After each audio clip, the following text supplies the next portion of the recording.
మహిళలను కించపరుస్తూ వ్యాఖ్యలు చేయడంలో ఉదయనిధి స్టాలిన్ కు ఘన చరిత్ర ఉంది. గతంలో జయలలిత సన్నిహితురాలు శశికళను కూడా ఉదయ్ టార్గెట్ చేశారు. శశికళను ఉద్దేశించి ఉదయ్ చేసిన వ్యాఖ్యలు అప్పట్లో దుమారాన్ని రేపాయి. అంతేకాదు, గతంలో జయలలిత ప్రతిపక్ష నేతగా ఉన్న సమయంలో అసెంబ్లీలో ఆమె చీర లాగడానికి డీఎంకే శాసనసభ్యులు ప్రయత్నించిన సంగతి చాలా మందికి గుర్తుండే ఉంటుంది.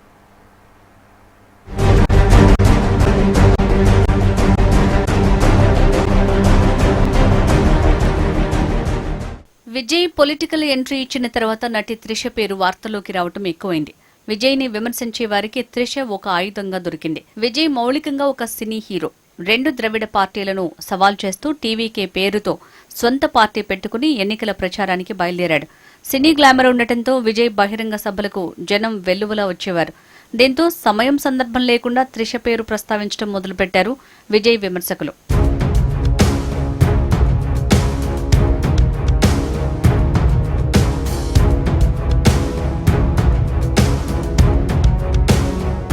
తాజాగా కూడా అదే జరిగింది. తంజావూరులో డీఎంకే పార్టీ ఏర్పాటు చేసిన సమావేశం కావేరీ నదీ జలాల వివాదం గురించి చర్చించడానికి. అయితే అకస్మాత్తుగా నటి త్రిష ప్రస్తావన తీసుకొచ్చారు డీఎంకే నేత ఉదయనిధి స్టాలిన్.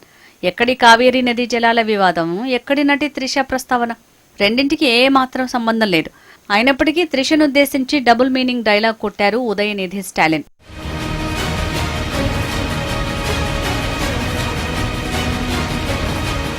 పుత్రరత్నం చేసిన తప్పును సరిచేయటం మానేసి మాజీ ముఖ్యమంత్రి ఎంకే స్టాలిన్ వెనకేసుకొచ్చారు. అయితే ఉదయనిధి స్టాలిన్ కు మహిళలను ఉద్దేశించి కించపరిచే వ్యాఖ్యలు చేసిన ఘన చరిత్ర ఉంది. గతంలో జయలలిత ముఖ్యమంత్రిగా ఉన్న సమయంలో ఆమె నిచ్చెలి శశికళను ఉద్దేశించి ఉదయనిధి స్టాలిన్ చేసిన వ్యాఖ్యలు దుమారం రేపాయి. చివరకు ఈ వివాదం సద్దుమణిగింది.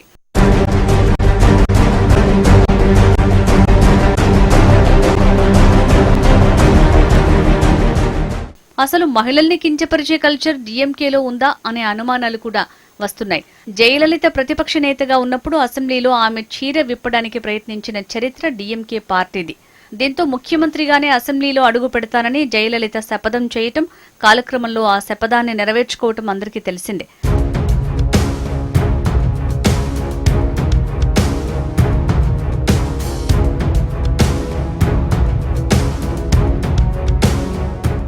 రాజకీయాల్లో విమర్శలు సహజం. అయితే రాజకీయ వివాదాల్లోకి సంబంధం లేని మహిళల్ని లాగటం దుర్మార్గం అంటున్నారు రాజకీయ విశ్లేషకులు. మహిళల్ని కించపరుస్తూ కామెంట్లు చేయటం ఒక డీఎంకే పార్టీకే పరిమితం కాదు. దాదాపు అన్ని పార్టీల్లోనూ ఈ దుర్మార్గమైన కల్చర్ ఉంది.